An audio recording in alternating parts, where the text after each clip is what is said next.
Nasamsam ang mahigit 300,000 pisong halaga ng shabu ng Cebu City PNP mula sa isang high-value individual sa isinagawang buy-bust operation sa lungsod ng Cebu.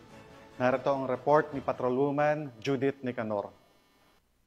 Sa kulungan ang bagsak ng isang high-value individual na suspect matapos itong makuhanan ng 378,000 halaga ng hinihinalang shabu sa sinagawang buy-bust operation ng mga kapulisan ng Cebu City sa Tupa Street, Barangay Sawang, Calero, Cebu City nito lamang nakaraan.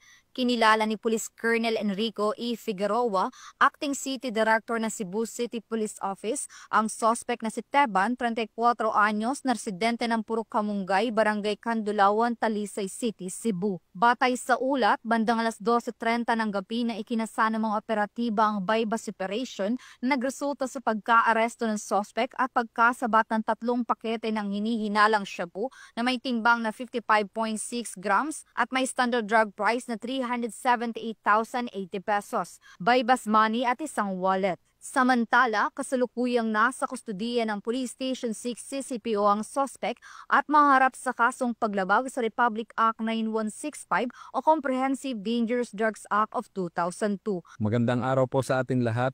Ako po si Police Captain Giancarlo Reyes, Officer in Charge, Police Station 6, Cebu City, Police Office. Ang nahuli po namin ito na gumagamit at nagbebenta ng pinagbabawal na gamot ay magsilbi sana ang aral at paalala sa ating mga kababayan na tumigil na sa mga ganitong gawain. Dahil ang aming pong istasyon at maging ang lahat ng kapulisan sa buong Police Regional Office 7 sa pamumuno ng aming butihing Regional Director na si Police Brigadier General Rodrigo A. Maranan ay hindi titigil hanggat hindi nahuhuli ang mga taong ito at mapanagot sa batas. Nais ko din pong gamitin ang pagkakataon nito upang manawagan sa ating mga kababayan na i-report sa kapulisan ang mga taong may ganitong gawain at makipagtulungan sa ating kapulisan. At sama-sama nating wakasan ang problema nating ito patungkol sa iligal na droga.